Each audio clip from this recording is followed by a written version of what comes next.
So recently I watched an amazing film. It's called Raavan, Raavan. I heard about it years ago from my friend Shashank, and it's based on a portion of the Ramayana, which is an ancient Indian epic poem.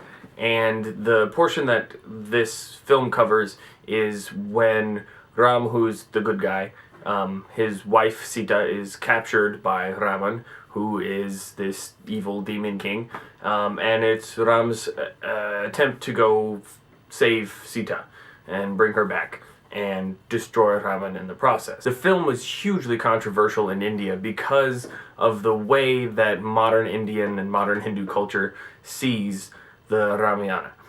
It is a sacred text, and it is treated with a lot of reverence and some degree of ignorance. The reason that it's really controversial, this film, is because it gives a much more balanced view of the characters. The Raavan character, Bira, is not shown to be pure evil. You're given an opportunity to empathize with him, to understand where he's coming from, why he's so violent, what he has at stake. And Ram, the character is Dev, is not shown to be infallible, is not shown to be perfect. And that's also based in textual support from the Ramayana. Like, he, at the end, without giving anything away, behaves really poorly with people who really mean a lot to him. And that's in the Ramayana. Like, it's a thing. You can't escape it, but it's ignored because it's a more compelling story to some if it's just pure good versus pure evil. I myself don't find a story of pure good versus pure evil very compelling, so I really enjoy Raavan. It's beautiful. The music is wonderful. There's some dancing that feels like maybe it should be out of place, but it doesn't actually feel out of place.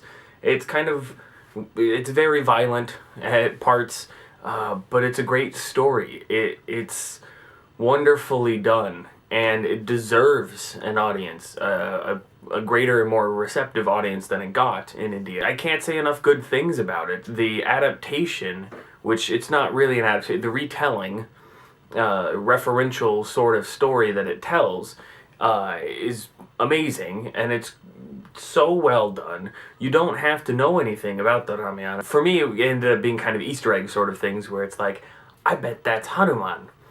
And that was cool for me. And presumably all Indians would recognize these things immediately. But as an American or non-Hindu, non-Indian, you may not know those things.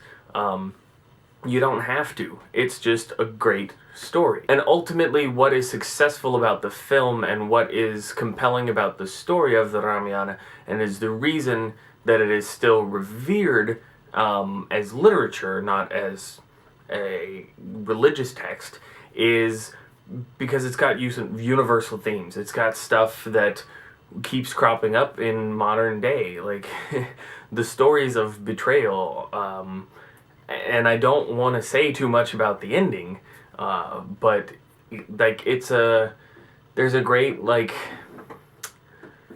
Orpheus and Eurydice kind of thing that happens, and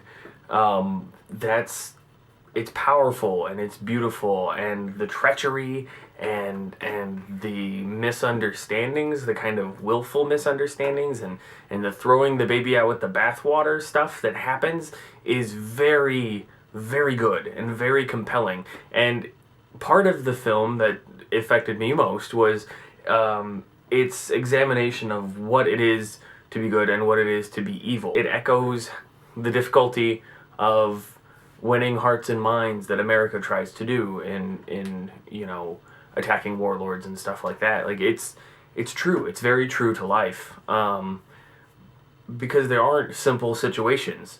They aren't easy, because no one is pure evil and no one is purely good, and that is shown very well in this film.